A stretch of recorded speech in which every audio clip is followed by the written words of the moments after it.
뿌려두었던 씨앗.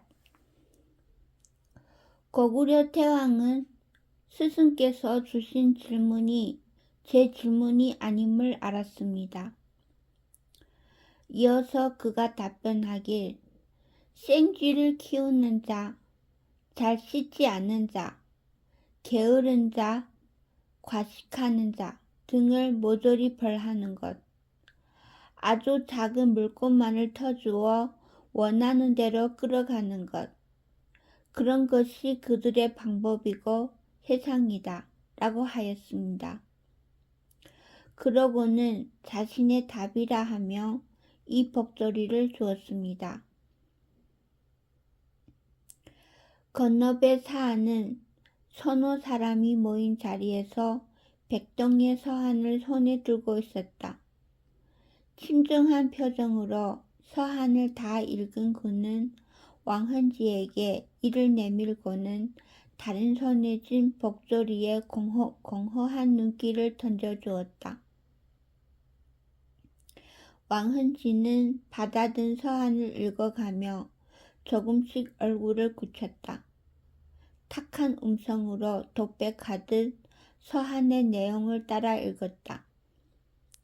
생쥐를 키우는 자를 벌하고 게으른 자를 벌하고 아주 작은 물고만을 터주는 세상. 왕헌지는 다음 사람에게 서한을 내밀며 중얼거렸다.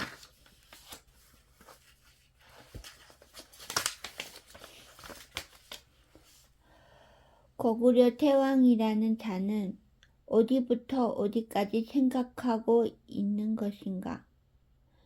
모인 인물들은 하나같이 서한을 읽으며 얼굴에 그늘을 드리웠다. 좌증은 오랜 침묵을 지속하였고 저마다의 생각 속에 깊이 빠져 있었다. 이를 깨트린 것은 사안의 동생이었다. 그는 조심스레 입을 열었다. 그러나 형님, 구부라는 자가 무엇을 생각한다 한들 변할 것이 있겠습니까?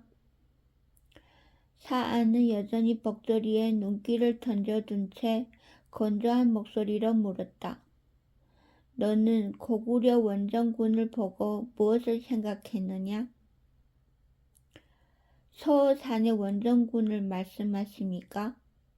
그 오합지졸이란 고구려 태왕의 허장송세가 아닙니까? 사마는 입술을 놀리며 말을 이어가다 문득 사안의 냉랭한 낯빛을 보고 입을 닫아버렸다.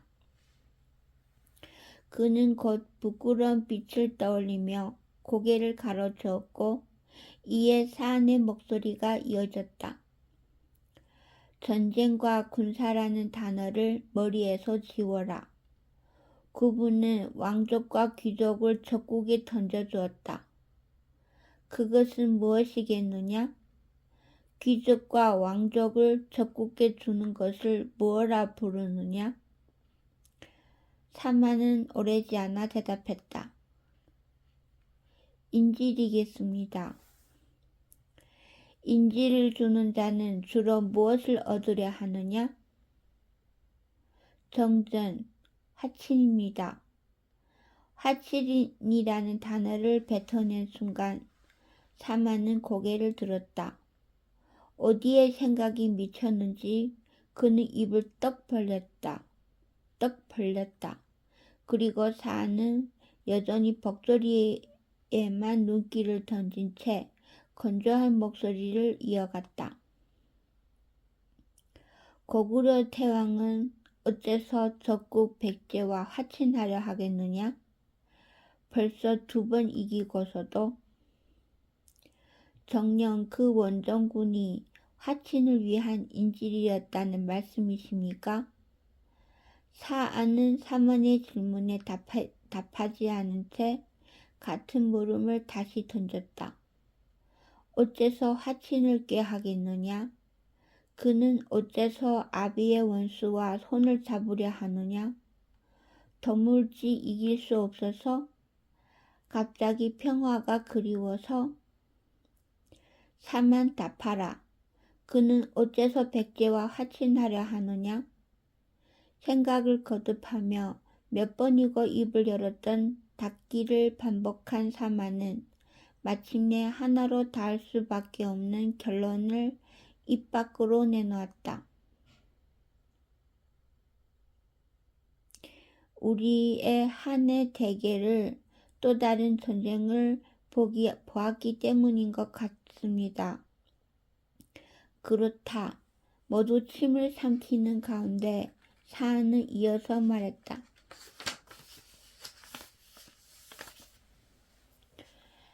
백제왕 부여구 또한 영웅이다. 구부의 말을 알아들을 수 있는 그릇이지. 하여 원수였던 백제와 고구려가 화친하면 나아가 굳은 동맹을 맺고 마치 하나의 나라처럼 결속하면 그리하면 선이 생긴다. 한과 한의 선, 황하와 요하의 선, 주나라와 은나라의 선, 우리와 그들의 선, 하나를 둘 이상으로 나누는 선, 그 선으로 말미암아 사라진 은나라가 부활하고 더 이상 주나라는 하나뿐인 근본이 아니게 된다. 얼마나 많은 오랑캐가 그 선을 넘어갈지, 얼마나 많은 백성이 그 선을 넘어갈지. 사안이 말이 계속되는 가운데 머리를 떨어뜨린 이들은 피가 나도록 입술을 씹었다. 하나뿐인 한, 그 이름이 깨어지는 것이다. 당숙 어른, 견디지 못한 사내가 외치듯 입을 열었다. 사현, 사안의 조카 되는 이로 왕헌지와 더불어 사안의 가장 큰 신임을 받는 이였다.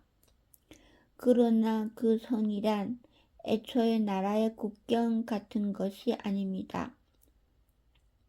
학문, 사상, 정신의 선입니다. 그런 것을 구분하는 자가 어찌 홀로 타파하겠습니까? 그 홀로 어찌 유학을 넘어설 수 있다는 말입니까? 옛적 시황제가 그 강대한 권력으로 분서갱유를 저지르고서도 이겨내지 못한 것이 유학입니다. 그분은 이미 하였다. 예? 듣고도 모르겠느냐? 그가 생쥐를 키우는 자, 게으른 자, 과식하는 자를 벌하는 것이 한의 세상이라 하지 않았더냐? 그렇다면 그의 세상은 무엇이겠더냐?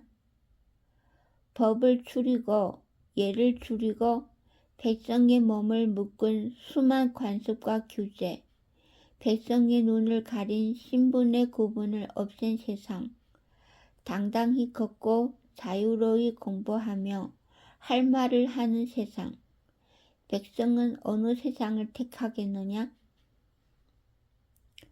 사현은 고개를 크게 흔들며 반감을 표했다. 사안은 해서는 안 될 말을 하고 있었다. 야만, 오랑캐의 야만에 불과합니다. 유학으로 비로소 백성은 야만에서 벗어났습니다. 사안은 코웃음을 치며 고개를 저었다. 우스운 소리. 사람을 야만에서 벗어나게 한 것은 예법이 아니라 배부릅니다. 그 한마디에 왕헌지, 사현 등의 인물들은 갑자기 입을 닫았다. 그들은 입술과 어금니를 물었다. 사안이 말에 갑작스러운 깨우침을 얻어서가 아니었다. 세상을 공부하고 경지에 오른 이들이라면 사실 누구나 다 있는 사실이었다. 도덕이고 예법이고 학문이고 실은 다 배부름과 남아도는 시간이 만들어낸 소산이 일이라. 다만 입 밖으로 낼 수 없던 말이었다. 그러나 지금 그 말을 내뱉은 것은 온 천하의 학문을 대표하는 사안이었다. 그 사안은 계속해서 말을 이었다. 야만이고 오랑캐고 모두 공자의 뻔뻔한 사기임을 너희가 모를 리가 없거늘.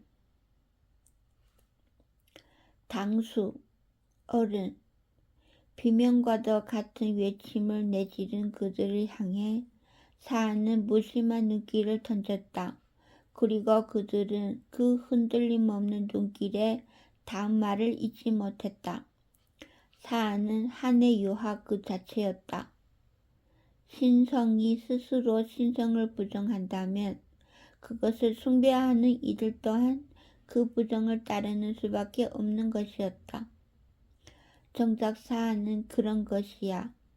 무엇 상관이냐는 듯 멀거니 그들을 바라보다 왕헌지를 향해 예의 건조한 목소리를 던졌다. 백제로 향하라. 왕의 마음을 돌릴 수 없다면 태자의 마음이라도 얻어라. 왕헌지는 묻는 것 없이 고개를 깊이 숙였다. 이어서 사안은 사만을 향해 눈길을 옮겼다. 숙신과 고구려의 끈을 끊어라. 동맹의 상징을 베어라. 사만 또한 고개를 숙였다. 사안의 눈길이 또 다른 형제인 사석에게 옮겨갔다. 거란을 일으켜라. 한해 정수를 주어라.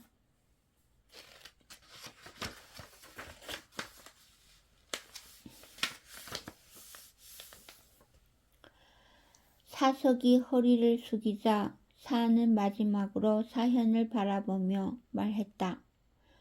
모용수 그자를 만나라. 향후를 약속하라. 모용수라는 이름에 여태까지와는 다른 기색이 드는 이들의 얼굴에 스쳤다. 잠시 몸을 움찔거린 사현은 지그시 입술을 깨물며 물었다. 모용수라 하셨습니까? 그는 지금 전진의 장군입니다. 그 말씀은 곧 그렇다. 때가 왔다. 일어설 때가 왔다. 천하에 뿌린 씨앗을 거두어 그 힘을 모으라. 사안은 손에 들고 있던 복도리를 바닥에 던지며 일어섰다. 복도리는 산산이 부서지고 모여있던 이들은 허리를 깊이 숙이며 예를 표했다. 사안은 북쪽을 바라보았고 그의 깊이 침잠했던 눈에는 불길이 일렁였다. 마른 모래와도 같은 평소의 음성이 굉음을 내는 절벽의 폭포처럼 듣는 이들의 귀를 때렸다. 천년 이래 첫 위기이다. 고구부를 죽이지 못하면 한의 이름은 끊어지고 말리라. 그대들이 짊어진 천년 역사, 그 짐의 무게를 느껴라. 천하의 모든 힘을 모아오라. 그것으로 고구려를 완전히 역사에서 지우리라. 그 길로 건너에서 네 마리의 말이 떠나갔다.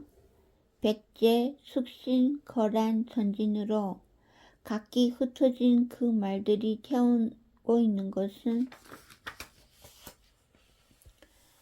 사안의 수족과도 같은 인물들, 오랜 시간 사안과 함께 한족의 역사를 바쳐온 자들이었다. 숙신, 고구려의 형제라 불리는 민족, 반세기 전 을불은 숙신에서 몸을 일으켰고 숙신의 백성들을 제 백성이라 불렀으며 숙신의 족장 아불화더와 사돈을 맺었다. 이후로 숙신은 고구려의 백성이나 진배 없었다.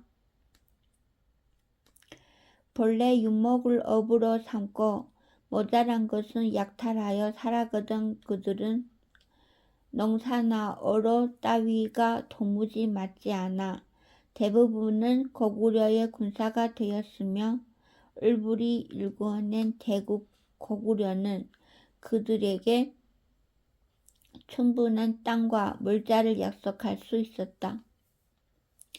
숙신의 병사는 날렸으며 고구려는 부유했다. 마음으로도 현실로도 두 나라는 참된 우방이었다. 그 우정에 미묘한 틈이 생겨나기 시작한 것은 사유가 왕위에 오르면서였다. 사유는 전쟁을 끝없이 기피하였으며 숙신의 수많은 병사란 그에게 있어 짐에 불과했다. 전쟁을 피하며 온갖 이권을 상실한 고구려의 국가는 점차 비어갔으며 할 일이 사라진 숙신의 병사들은 배를 두르기 시작했다. 그러나 그들은 인내했다. 그들에게는 영웅이 숙신의 족장이며 고구려의 대모달인 두 민족 화합의 상징인 아불화도가 건재하고 있었다. 그러나 그들은 결국 분노를 터뜨려야만 했다. 산달곡의 아불화도, 고작 3천 군사를 가지고 연나라 대군과 전면전을 벌인 아불화도는 기적적인 전공을 세우고도 끝내 목숨을 다할 때까지 평양으로부터 철저히 외면당했다. 고구려 태왕 사유는 그 아불화도를 죽인 원수에게 무릎을 꿇으며 용서를 구했다. 숙신은 결론을 내렸다. 사유는 오로지 백성에 대한 집착밖에 없는 인물이었고 숙신이는 그 백성의 범주 안에 들 수 없었다. 그들의 마음은 고려를 떠났고 그들은 그들의 땅으로 돌아갔으며 옛 삶으로 돌아갔다. 그들이 칼과 도끼를 들고 고구려의 국공을 넘어서지 않은 것은 오로지 아불감은 그들의 족장이 아직 의리를 저버리지 않은 까닭이었다. 들판이 황야로 변했다. 말 먹일 것은커녕 사람이 먹을 것도 남지 않았다. 새 초원을 찾을 때다. 아불중용, 아불화도의 적자이며 태후 아불종효의 동생인 그는 숙신 각 부족의 우두머리를 모아놓은 자리에서 마른 목소리를 뱉었다. 이에 한 족장이 가래침을 뱉으며 으르렁거리는 소리를 내었다. 새초원 따위가 그 어디에 있어? 서쪽은 전진의 땅이고 남쪽은 고구려의 땅이요. 동쪽은 바다인데다 북쪽은 이미 얼어붙었으니 이제는 갈 곳이 없어. 불과 수십 년 사이에 너무나 많은 것이 바뀌어 있었다. 근방의 나라들은 불분명했던 국경에 뚜렷한 선을 그어 방책을 올렸고 이를 넘어간다는 것은 이제 선전포고의 뜻이 되었다. 그 선은 점점 그들의 목을 죄어왔다. 유목민이란 본래 지내던 땅을 버리고 새 땅을 찾았다가 다시 돌아오는 이들이었다. 그러나 그들이 버리고 떠났던 땅에는 이제 다른 나라의 목책이 올라왔다. 푸른 초원을 따라 흘러가며 살던 유목민족들은 돌아갈 곳을 잃고 있었다. 고구려에 연통하겠다. 국경을 넘어 겨울을 보내겠다고. 아불중용이 말해 예의 족장은 코웃음을 쳤다. 연통이라 구걸이겠지. 풀 좀 뜯어 먹을 테니 허락해 주십사. 이게 무슨 연통이란 말이오. 아불중용은 자리에서 벌떡 일어서 눈을 부라렸다. 그러나 상대는 두려운 빛 없이 몸을 뒤로 누이며 더욱 빈정댔다.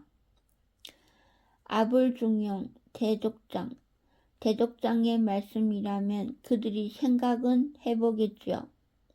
그 대단한 아불 가문이니 그러려고 버리지 않는 성씨단소. 고구려와 인연은 끊었지만 고구려가 하사하신 성씨는 가져가겠다. 그게 다 이럴 때를 대비한 생각이시지. 뭐라? 틀린 말만은 아니지요.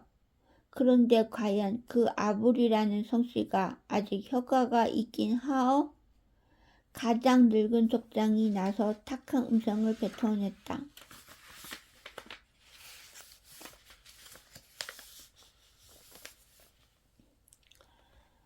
태후 말이요. 적국에 벌모로 보내버렸다가 이제는 찾지도 않는 그 태후가 바로 아불씨 아니오. 얼마나 수치스러운 태후가 사라졌는데 찾지를 않는단 말이오. 낄낄 왕제랑 정을 통해 도망갔다는 그 소문의 태후 말이요. 족장들 대다수가 따라서 피시피시 웃어댔다. 평소와는 다른 분위기였다.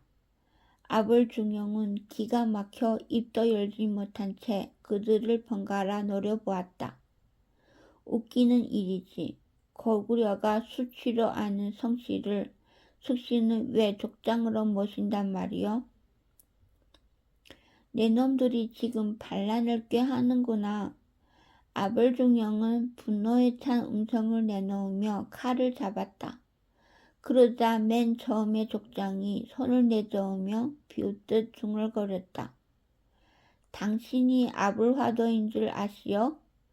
이 자리에 모두와 칼이라도 겨룰 생각이신가? 어딘가에 퍼뜩 생각이 미친 듯 아불중용은 앉아있는 족장들의 얼굴을 보았다. 모두의 얼굴에는 하나같이 비웃음이 떠올라 있었다. 아불중용은 그제야 확신했다. 그 자리는 모종의 일이 준비된 약속된 자리였다. 허리춤에 칼을 뽑아 들려는데 한 족장이 막사 밖을 향해 외쳤다. 들어오시게.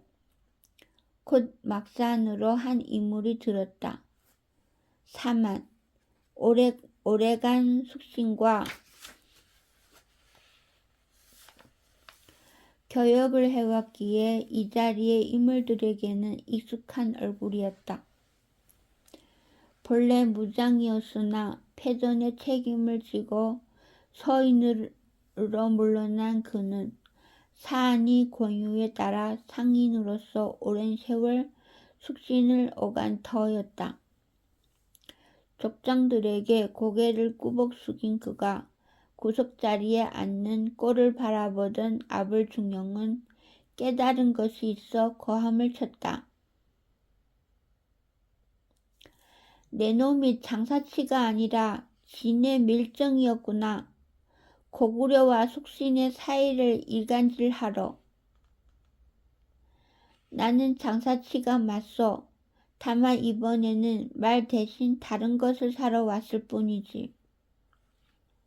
그는 족장들을 물끄러미 바라보다 일어서서 막사의 문을 걷었다. 막사 밖으로는 황금을 가득 담은 수레가 몇 대나 줄지어 서 있었다. 그는 이를 가리키며 천천히 말을 이었다.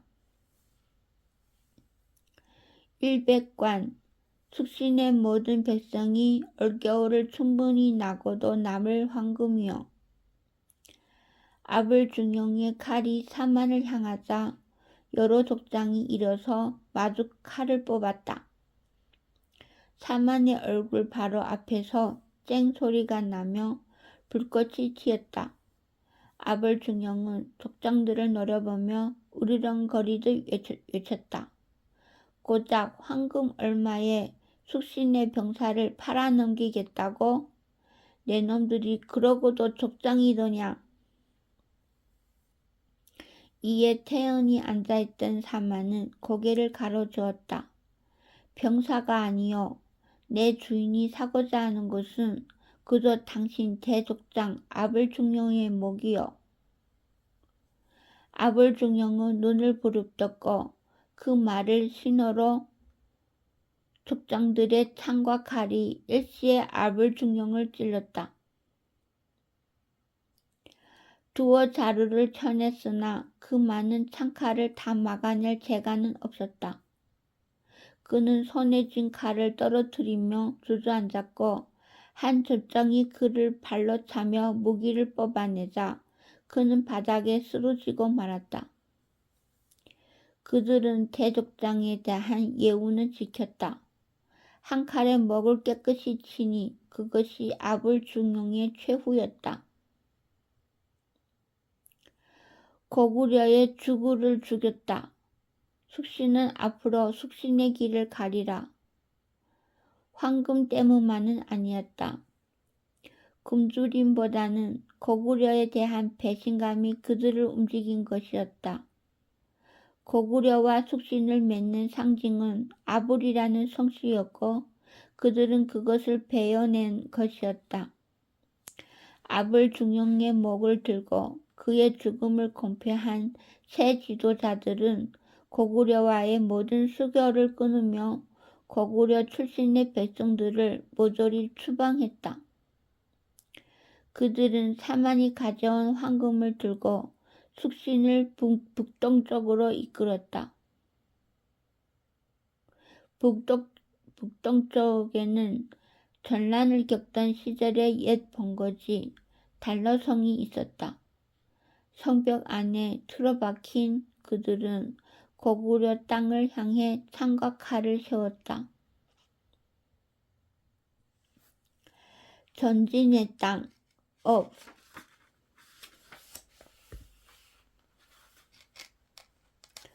모용수. 그 이름이 누군가의 입에서 흘러나오자 길 가던 사람들이 동시에 고개를 돌렸다. 갑주를 걸친 채 걷는 한 사내, 그를 향해 모아진 사람들의 눈이 가늘어졌다. 그들은 한 걸음 물러서서 모용수라는 사내에게 길을 비켜주며 고개를 숙였다. 그러나 그들은 경의를 표하는 대신 멸시와 중호가 섞인 얼굴로 이를 갈았다. 역적, 배신자. 누구의 것인지 모를 작은 목소리에 중얼거림이 있었다. 그러나 모용수는 입술을 깨문 채 아무것도 듣지 못한 것처럼 걸음을 옮겼다. 고개 숙인 이들은 옛나라의 유민들, 그리고 모용수는 옛나라를 망하게 한 장본인이었다. 북연의 개, 페류나 새끼. 작은 목소리의 비난은 이곳저곳에서 이어졌고 모용수는 어느 순간 발걸음을 멈추었다. 갑자기 고요해진 군중을 향해 그는 허한 눈길을 잠시 두었다가 이내 고개를 깊이 숙였다. 미안하오. 무어라 형언하기 힘든 이상한 분위기가 잠시 군중 사이에 흘렀으나 그가 다시 등을 돌리자 차츰 곳곳에서 다시 비난과 욕설이 나오기 시작했다. 모용수는 눈을 감아버린 채 걸음을 옮겼다. 그것은 그에게 너무나 익숙한 일이었다. 모용외 이래 북방의 패자로 군림하던 연나라는 모용황과 정통한 자식이 저지른 배신에 의해 무너졌다.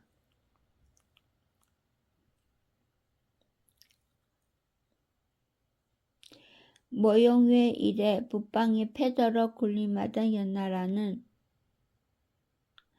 모영황의 정통한 자식이 저지른 배신에 의해 무너졌다. 그것이 바로 모영수.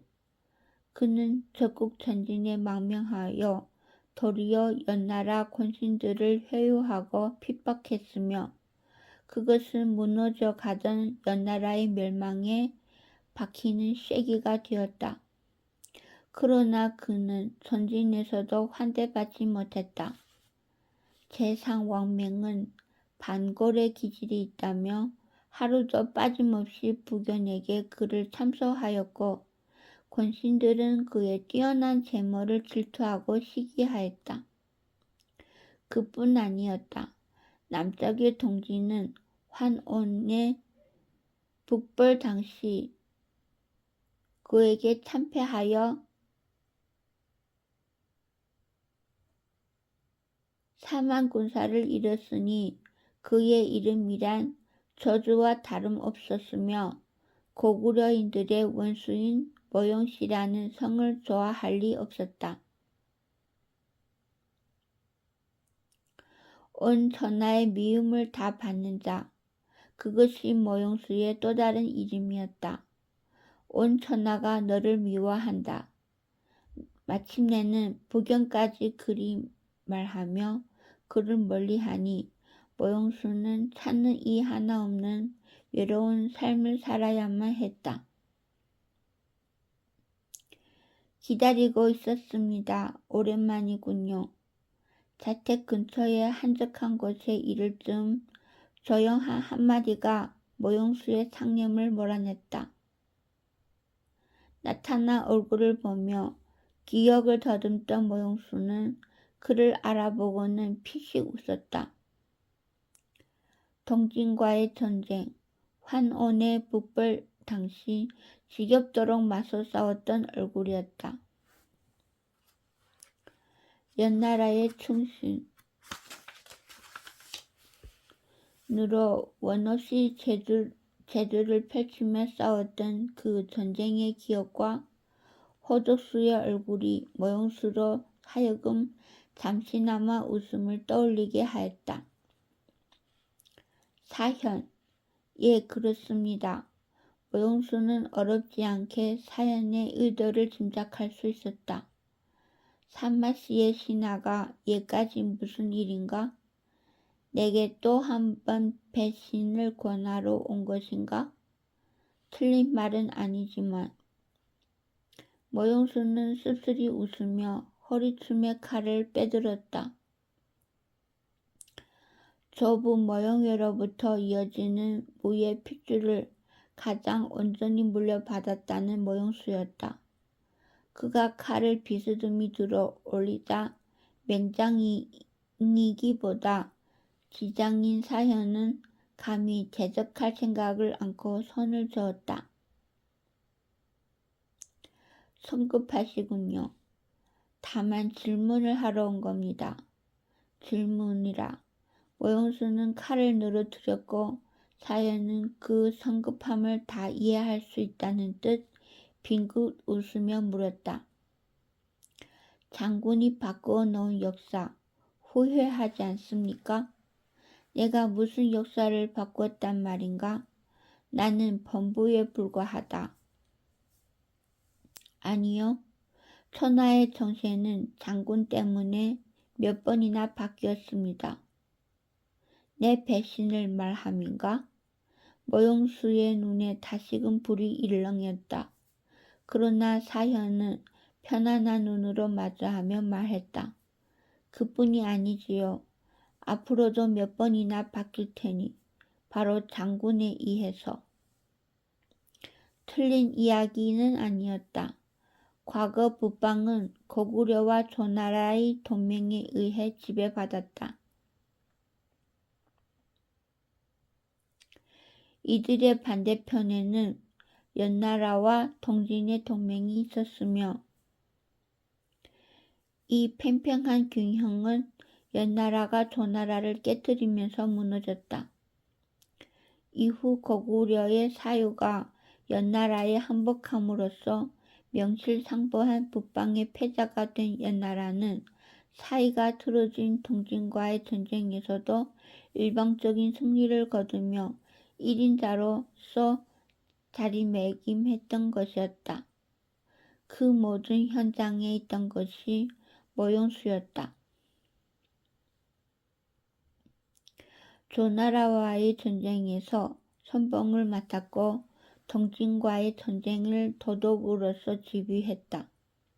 그리고 마침내 있었던 연나라의 몰락, 전진에 망명하여 연나라를 깨뜨린 장본인이 또한 모용수였다. 아니, 설사 그랬다 한들 이제는 아니다. 천하는 이제 부견이 것이니 사현은 말없이 웃었다. 그 또한 틀린 말이 아니었다. 연나라는 멸망했고 고구려와 동진은 주저앉았다. 백제가 근래 들어 세력이 있다고는 하나 대륙을 버리고 남쪽에 틀어박힌 지 오래였다. 대륙의 패자는 그 어느 때보다 공고하였고 그것은 전진의 부견이었다. 예, 맞는 말씀입니다. 바로 그렇게 된 것을 후회하지 않느냐는 것이 제 질문입니다. 후회한다. 너무나 솔직하고 담백한 모용수의 말이 이어졌고 오히려 그것이 사현을 당황케 하였다.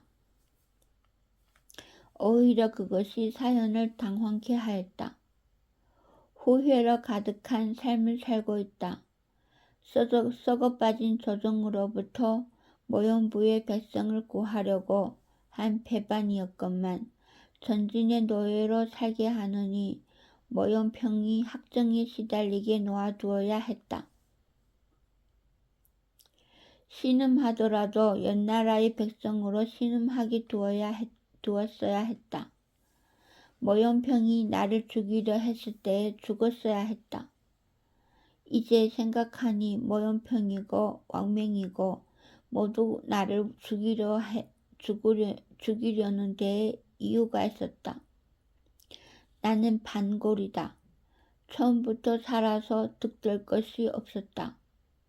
아니, 그렇게까지는 심히 동요한 모용수를 두고 사회는 곤란한 듯 잠시 이마를 찡그리다 입을 열었다. 하면 하나만 더 묻겠습니다, 장군. 만약에 말입니다.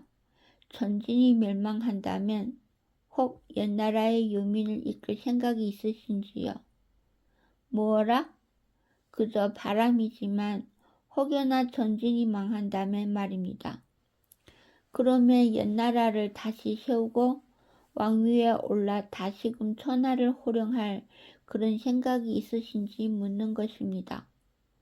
원한다. 꿈에 불과하지만 너무나 간절히 원한다.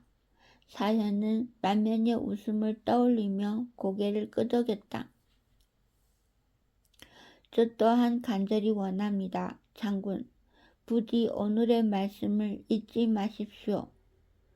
대체 선비족 모용씨란 본래 천하에 대적할 리가 없는 전쟁의 핏줄입니다. 보고 싶군요. 다시금 천하를 호령할 대제국 연나라를. 사현은 더 말을 않고 말에 올라 작별을 고했다. 멀어지는 그의 등을 바라보던 모용수는 저도 모르게 꽉 쥐었던 주먹을 보고는 피식 힘없이 웃었다. 자택으로 돌아온 그는 방 한구석에 말린 채 놓여있던 깃발을 들었다. 칼에 베이고 불에 그슬린 낡은 깃발이 펼쳐졌다. 일기당천 천하무쌍 모형외, 조부 모형외의 깃발, 대륙의 운명을 좌지우지했던 그 깃발이었다. 모형수는 한참이나 해진 깃발을 바라보았다. 전진이 망한다면. 그러나 그것은 이루어질 리 없는 바람이었다. 천하에는 전진을 대적할 세력이 없었다.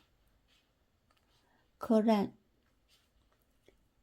깨끗한 두루마기에 관을 갖추어 쓴 사석은 거란의 족장을 지그시 응시하며 미소를 지었다. 짐승의 가죽을 아무렇게나 덧대 입은 족장은 저도 모르게 손등에 때를 문질러 지웠고 사석은 족장의 더러운 손을 꼭 잡았다.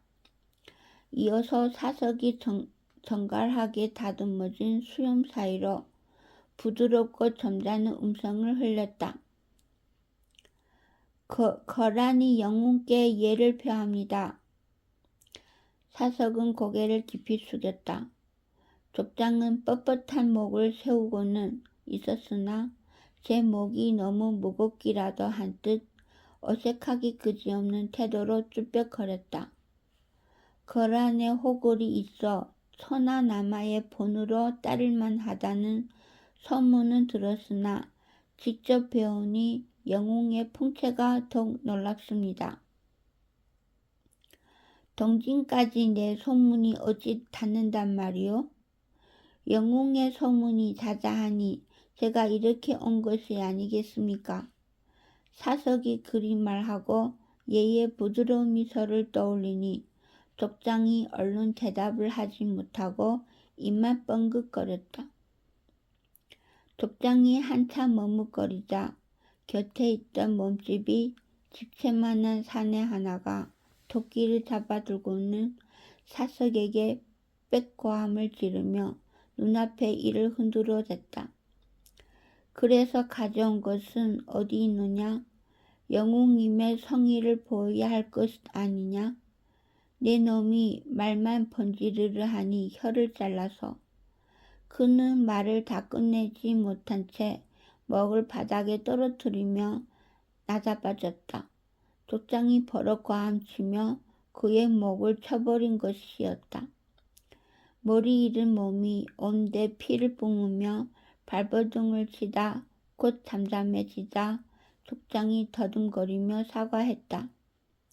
이 무식한 놈이 그것이 미안하오. 내가 사석은 이에도 가만히 미소를 흐트리지 않고 있었다. 그는 손짓하여 데려온 시정을 불렀고 시정은 칼 한 자루를 양손으로 들어 족장에게 바쳤다. 족장은 칼을 보고 눈을 휘둥그레 떴다. 칼자루와 칼집에 장식된 온갖 금은 보화는 무엇 하나 쉽게 볼 수 있는 것이 아니었다. 황제 폐하께서는 영웅께 진북장군의 위를 수여한다 하셨습니다. 진북장군? 그게 무엇여? 관작입니다. 옛적에 백제왕을 진동대장군, 낭랑군공으로 봉했으니 백제왕과 같은 위에 오르시는 것입니다.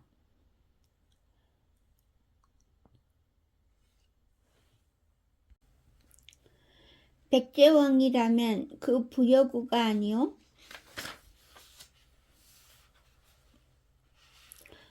족장은 눈을 크게 떴다. 거란종군 성 하나 가지지 못한 글자 하나 제대로 읽는 이가 없는 떠돌이 유목민에 불과했다. 고구려나 백제 하다못해 선비족이나 흉노족까지도 야만인이라며 그들을 헐대하고 무시하는 것을 그 자신이 너무나 잘 알고 있었다. 그런데도 대구 백제의 그 위명이 대단한 백제왕 부여구와 같은 관작이라니 저도 모르게 허리를 깊이 숙이며 두 팔을 벌려 칼을 받았다. 이어서 비단과 서책 등을 가득 담은 수레가 족장이 앞에 속속들이 늘어섰다. 황제 아니 폐하께서 직접 하사하신 것이란 말씀이요? 하사라니 당치 않습니다. 좋은 친구를 맞이하는 선물입니다. 족장은 저도 모르게 스스로 진제의 아랫사람을 자처하고 있었다. 사석은 그런 족장을 치켜 세웠고 족장은 적절히 응대할 만한 말을 찾지 못하여 머리만 긁었다. 그러나 사석의 편안한 미소에서는 그런 적정에 대한 비웃음을 찾아볼 수 없었다. 시종 일관 지극한 예우를 다하여 그를 칭찬하였다. 그러는 중에도 들어서는 보물은 끝이 없었고 모두 거란이 땅에서는 듣도 보도 못한 진귀한 것들이었다. 나는 아니 거란은 그저 영웅께서 하시려는 말씀은 다 알고 있습니다. 그러나 선비는 선비의 길을, 장수는 장수의 길을 가는 것이 선리이오니 영웅께서는 더 겸양하지 마십시오. 옛적 최비와 모형 외의 일화를 아시겠지요? 무례배에 불과했던 모형외였으나 최비 선생께서는 모형외를 천하 영웅으로 극진히 대접했습니다. 모형외, 나를 그 모형외와 같이 족장은 일어나 사석의 손을 부서져라 잡고 흔들었다. 그는 어렴풋이 느끼고 있었다. 거란은 그 순간부터 또다리 유목민의 나라, 야만족의 나라가 아니었다.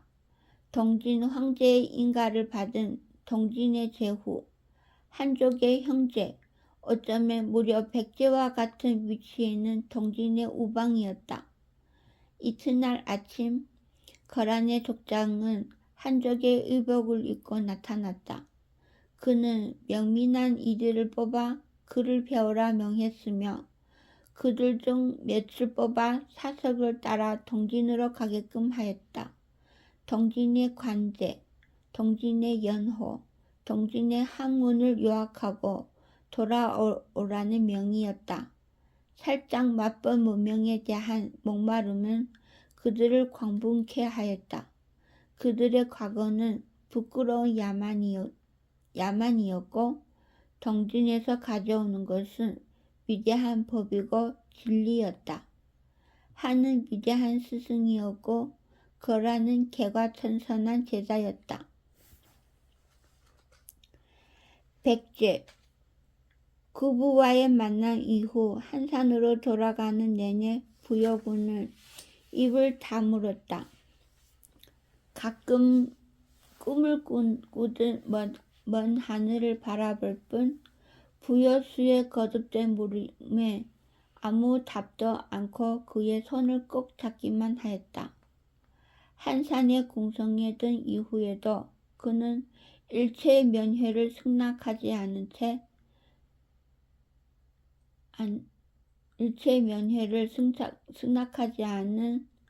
채 제 초소에서 며칠간을 두문불출하였다. 그렇게 오랜 침묵을 깨고 마침내 모습을 드러냈을 적에 그는 가장 큰 신하들만을 모아놓고 밑도 끝도 없는 한마디를 던졌다. 정보를 떠나겠다. 그 목적지가 대륙의 요하, 전진의 영역임을 알고서 신하들은 일대 공황에 빠져들었다. 혹여 노망이라도 난 것은 아니지. 부여구의 얼굴을 살피던 그들은 단 한 명도 빠짐없이 바닥에 엎드리며 반대의 뜻을 외쳤다. 그러나 부여구는 흔들림이 없었다. 이유를 알려달라는 신하들의 외침에 그는 짧은 한마디만을 들려주었다. 고구려와 영구적인 동맹을 맺을 것이다. 그들과 함께 하리라. 그리고 다시 입을 다물어 버리니 그것은 평생 보여온 부여구의 모습과 너무나 다른 것이었다. 자신의 꿈과 따르는 이들의 꿈을 하나로 묶고 어긋난 이를 설득하여 결국 저와 한뜻으로 만들던 만인의 왕 부여구의 모습은 그 순간 온데간데 없었다. 지리적 이점부터 내정의 용이함, 외교적 유불리까지 한도 끝도 없는 신하들의 당연한 항변이 빗발쳤지만 부여군은 끈끈내 고개를 저었다. 너희는 알 수 없다. 100년 후에야 비로소 지금의 뜻을 알게 되리라. 그리 말하고는 설명을 요구하는 신하들의 바람 또한 거절했다. 본인마저 얼른 받아들일 수 없었던 구부의 대결을 신하들이 이해할 수 있을리 만무한 탓이었으나 신하들의 눈에 비친 부여구란 그저 무엇에 홀린 사람의 다름 아니었고 그저 그를 홀린 대상이란 고구려의 태왕이 틀림없었다. 마침내 고토수보, 요동 넘어 요소까지 닿는 정벌의 계획은 고구려 정벌로 위장한 그의 선언으로 공표되었다. 근신 중의 근신들만이 그 진실을 아는 가운데 온 백제는 축제로 들썩였다. 오랜 숙적인 고구려와의 국운을 건 전면전은 모든 군사와 백성을 들뜨게 하였고 온 나라가 승전을 기원하며 한 마음으로 뭉친 가운데 전국의 편제를 마친 군사들은 속속들이 한산 근처로 모여들었다. 마련된 단상 위에서 군사의 승전을 추건한 부여군은 이제 진군의 순간만을 앞두고서 부여수를 불렀다. 따르라 내 아들아. 아들과 말머리를 나란히 하고 한산 근방의 언덕에 오른 그는 마침내 높이 휘날리는 정벌의 첫 번째 깃발을 감격에 찬 눈으로 바라보다 천천히 입을 열었다. 그분은 위대한 인물이다. 고금 제1의 영웅이다. 그 순간과 어울리지 않았다. 생뚱맞기 그지없는 말. 위대한 대왕의 모습과는 너무나 맞지 않는 말에 부여수는 입술을 깨물었다. 근래 신하들 사이에 만연한 불길한 소문과 한치도 다름없는 말이었다. 그와 동시대에 태어났다는 것이, 그와 교분 나누었다는 것이 내 평생의 모든 일 중 가장 기쁜 일이다. 평생 높은 곳을 보려 했으나 그의 앞에서는 나는 개미와도 같았고 그는 새와 같았다. 그는 하늘을 날며 하늘을 보았고 나는 땅을 기며 땅을 보았다. 그럼에도 부끄럽지가 않다. 그는 인간의 영역을 아득히 벗어났으니까. 그와 함께 천하 장래를 도모할 수 있다는 것이 내겐 더없이 큰 행복이었고 영광이다. 아버님, 수야, 내 이미 너에게 모든 권력을 양했었지만 돌려받아야만 하겠다. 아직 그와 뜻을 나누고 함께 하기에 너는 너무 어리다. 내가 그와 함께 걸으리라. 그 뒤에 내게 더없이 찬란한 내일을 물려주마. 내게 하나 된 대국을 물려주겠다. 부여수는 고개를 떨어뜨린 채 주먹을 떨었다. 그런 아들의 심정을 아는지 모르는지 부여군은 흐미한 미소를 떠올리며 말을 이었다. 만일 내 죽거든 나를 아버지라 부르듯 구부를 아버지라 부르거라. 내 비록 그의 연배가 비슷하나 아버지라 부르지 못할 이유가 없다. 그에게서 세상을 배우거라. 왕이 되어서도 왕의 길을 그에게 묻거라. 보스로 아비로 스승으로 대하고 존경하여라. 대체 무슨 말씀을 나누셨던 것입니까? 두 나라의 군사를 모두 가지고 여하로 가자고 요동을 되찾고 요소를 되찾아 다시 그 땅의 터를 잡고 한죽과 대륙의 패권을 겨루자 하였다. 그것을 기화로 두 나라를 하나로 합치어 그리하여 마침내 백제와 고구려 두 나라 모두의 왕이 되라 하였다. 그것이 말이 됩니까? 설령 그가 진심이라도 그것은 된다. 그가 꿈꾸는 미래는 두 나라 이상의 것이니까. 그는 10개 나라를 합친 것보다 더 큰 제국의 왕이 되고자 한다. 그는 한족의 역사를 꺾고, 아니, 이런 이야기는 잠시 접어두자꾸나. 수야, 나는 지금 너무나 행복하다. 그토록 위대한 길을 함께 걸을 수 있다는 것이 너무나 기쁘구나. 부여군은 입을 닫아버렸고 부여수는 이를 아문 채 끝없는 고민에 빠져들었다. 그의 아비는 틀림없이 홀로 있었다. 고구려의 태왕이 어떤 달콤한 속삭임을 건네왔는지는 알 수 없지만 부여군은 일평생 떨쳐온 영웅의 기상을 잃고 노망난 노인의 모습으로 백제를 파국의 길로 이끌고 있었다. 무엇을 할 수 있을까? 무엇을 해야 하는가? 그런 끝없는 번민 속에서 부여수는 피가 나도록 입술만 깨물고 있었다. 부여수가 무언가 이상한 낌새를 차린 것은 아주 오랜 시간이 지나서였다.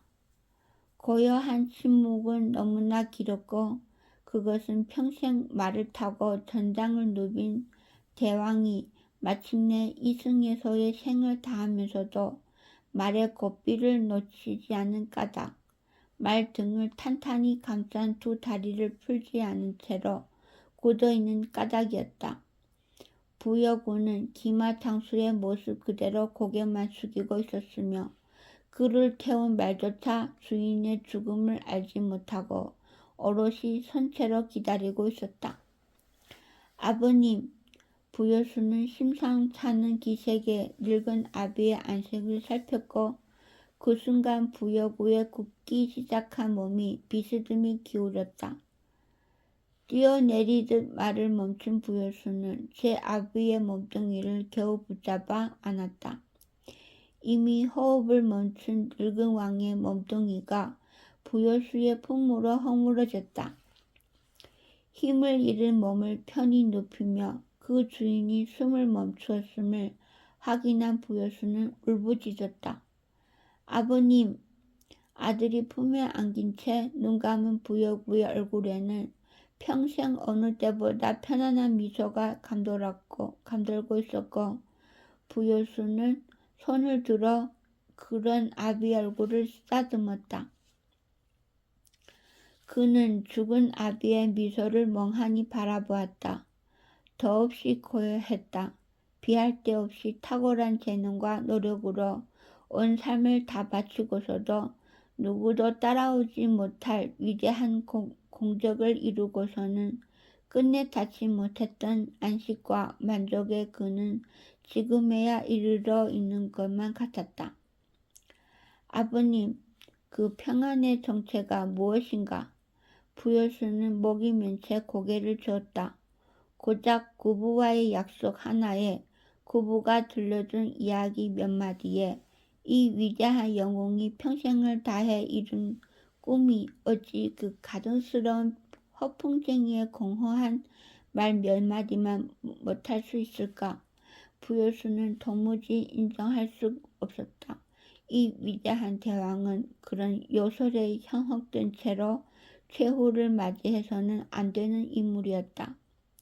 스스로의 손으로 제 영광스러운 여정의 마침표를 찍어야 하는, 아니 이미 마침표를 찍은 지 오랜 영웅이었다. 그는 재차 거칠게 고개를 가로주었다. 그럴 리 없습니다. 아버님의 꿈이 고작 그런 자의 말 몇 마디에 그가 굳어버린 아비의 몸을 안아들고 일어선 것은 한참이나 시간이 지나서였다. 죽은 왕의 시신을 말등에 얹은 채 한산으로 돌아온 그는 내성으로 가는 대신 세워진 요소 정벌군의 깃발로 향했다. 시신의 주인을 알아본 신하들과 병사들이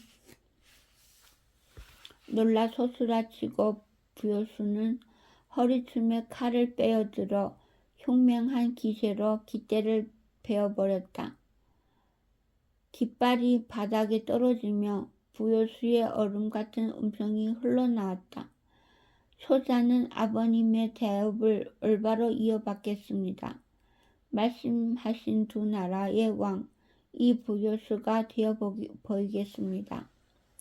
그렇게 중얼거린 부여수는 아비의 시신을 안아든 채 쓰러진 깃발 위를 밟고 걸었다. 그 뒤로 장군들과 신하들이 따랐다. 그들 모두는 한 마음으로 그들의 부여구를 위해서 부여구의 마지막 행적을 억지로 몰아냈다. 들은 적 없는 이야기, 있어서는 안 되는 이야기. 앞으로 석 달간 이 일을 없는 것으로 하라. 모든 사관은 아버님의 죽음을 석 달 이후로 기록하라. 내 반드시 그 안에 고구려를 전복하여 아버님의 영전에 바치리라. 필시 그 뒤에야 편히 눈을 감으실 터이다. 그렇게 구부와 부여구의 꿈이 함께 담겼던 깃발은 흑투성이로 이겨진 채 잊혀졌다. 국장은 비밀스럽게 이루어졌다. 소수의 고관만이 참여한 가운데 며칠간 상복을 입었던 부여수는 국장이 마무리되는 날 칼을 뽑아들고 문무백관 앞에 나섰다. 실상 부여구의 죽음을 모르는 이는 없었으나 모두 부여수의 뜻을 알아 따라주었다.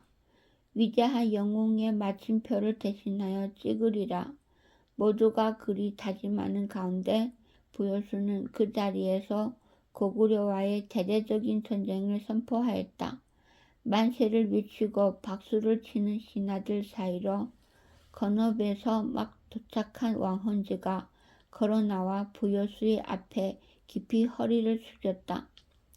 진은 영원히 백제와 함께 할 것인즉 백제의 뜻이 곧 진의 뜻입니다. 부여수는 친히 왕헌지의 어깨를 잡아 일으켰다. 고구려를 칠 것이다. 뜻대로 하소서. 진은 물론 모든 우방이 백제와 함께 할 것이옵니다. 발빠른 소문 몇 개가 온 천하를 흔들었다. 동진이 비호를 업은 거란 등 여하 유목 민족들의 발호, 고구려의 형제였던 숙신의 독립, 백제를 맹주로 하는 남쪽 서국들의 연맹, 동진과 백제의 혈맹, 그 모든 소문은 고구려의 고립을 가리키고 있었다. 천하는 바야흐로 백제와 동진의 동맹으로 모여들고 있었다. 그 대척점에 있는 것은 오로지 고구려와 그들이 잡은 동아줄인 전진뿐이었다. 당장은 동맹인 전진의 강대함 뒤에 숨어있지만 그 우정이 흔들리는 순간 고구려는 백척간두의 운명에 처하게 될 것이었다. 그러나 그 모든 소문을 합친 것보다 더 커다란 파장, 바로 모르는 이 없이 공공연한 비밀인 부여구의 죽음은 고구려 조정으로 하여금 잠시나마 다른 모든 사실을 잊은 채 기쁨으로 환호케 하였다.